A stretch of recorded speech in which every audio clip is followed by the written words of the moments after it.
Hi dancers, Jess here. Welcome back to the Whole Dancer YouTube channel. Today I'm going to chat a little bit about auditions and audition prep. This is one of those situations where the planning is so essential. You surely hear me talk quite a bit about planning because I talk about planning with food, I talk about planning with mindset and preparing for things like that, in showing up with a positive headspace and all of that good stuff. So with auditions, it's no exception. The planning is essential, and that really goes into the planning of where you'll audition. The stakes are high during audition season. You're looking to get a job, and there are lots of dancers looking to get a job. So as much as you can maximize your chances of getting a job, the better. And the planning is going to help with that. So you want to make a list of companies where you'll have a greater chance of getting that job. It's smart to look at your former training, what summer intensives you've attended, and how it's gone when you were at those places. So, if you went to Boston Ballet Summer Dance Program and you're at the top of the pack, meaning you're at the highest level, you're getting a lot of recognition, maybe you were asked to stay for the year, something like that, then yeah, you're gonna look at higher tier companies. If maybe you got into one of those higher tier programs, but then once you were there, you didn't feel like you were placed in a very high level, and then perhaps, you didn't get a ton of attention or recognition, then probably you can leave them out of your audition plans. That's a little bit of a harsh reality, but if somebody is not seeing the potential in you as a student, it's not going to shift when they're looking for professional employees. So think about then tiers of companies. There are the very top tier companies, and then there are some mid-tier companies, lower range. Regardless, it shouldn't matter to you what tier you're looking at. The goal should really be to get the job. And you should know that if you start out at a lower tier company and you have a paid position, then the chances of growing within that, continuing to improve your technique, and then potentially moving on to a higher tier company, those chances are very likely. A lot of dancers do end up going that route. They start out at a company that's maybe a little bit smaller, maybe not as, globally or regionally recognized, but they hone their craft, they do the work, they continue to show up and work hard, and then they're able to go out and audition for another company, and since they were already a paid member of a company, they get accepted or they get chosen for a company spot that's paid as well. So that's important to keep in mind. With dance companies these days, there's a whole world of second companies and apprenticeships and traineeships, and all of that needs to be considered as well. And when you're doing your company research, it's useful to reach out to people who you know, or maybe you know of, who have been in those positions, so you can find out what the actual vibe is. If you get into a trainee program or a second company program that has, say, 60 dancers, obviously your odds of getting the paid job are going to be a lot lower than if you go to a company where they have only 10 trainees or 10 second company members. So keep in mind that the size and scope does matter, and it is important to kind of look at how many people you're going to be competing against. It's a lot easier to compete against 10 or 12 people versus 60. So keep that in mind when you're making your company decisions as well. Consider the size and location of the company that you're looking at. If you think you'll end up auditioning again, you want to at least consider what the proximity of that company is to other company auditions. So if you end up in the Midwest, but you can easily travel to Chicago for some auditions, that's great. If you're in the Northeast, then you can hopefully very easily travel to New York for auditions, and then West Coast, there are some auditions as well. But looking at where you might be auditioning next year is important to keep in mind.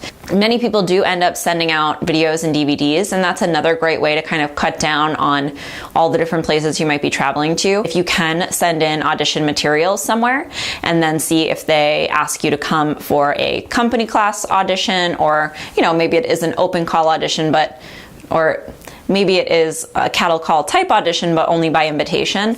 Obviously, then your odds are going to be better than if you're going to these fully open auditions where just anyone can show up.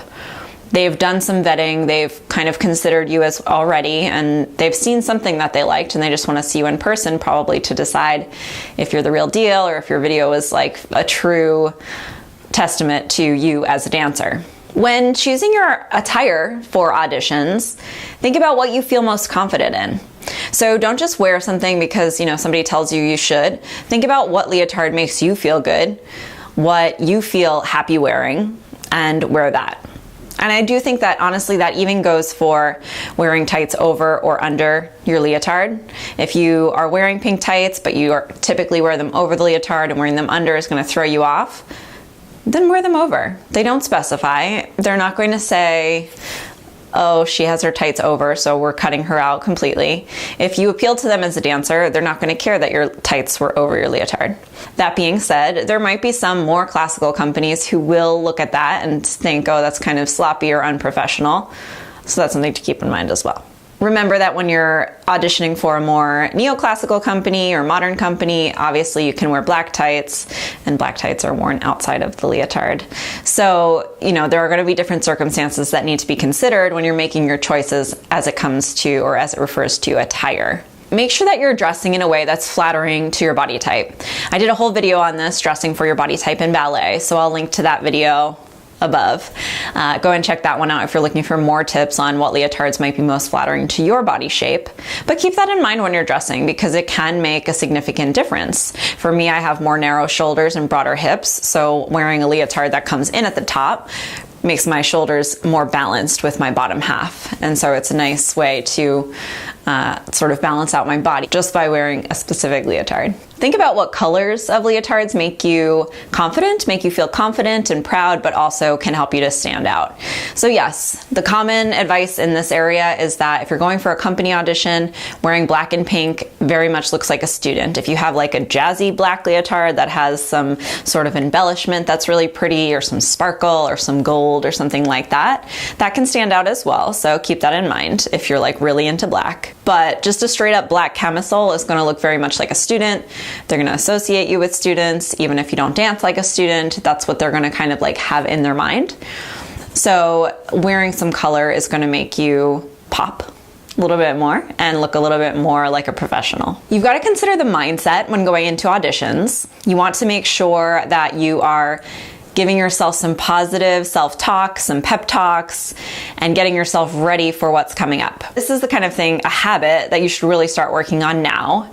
If you're going to be auditioning in the new year, it's very important that you start to work on that positive self-talk now, because it's very much like a muscle. You have to build it up, and it takes practice to get there. Think about what kind of pep talk you might need to give yourself in order to go to the front of the room or stand toward the center of the room. Because yes, you do want to go to a place where they're going to see you.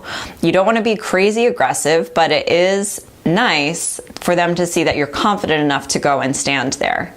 So what kind of pep talk do you have to give yourself in order to get up the guts to go and do that?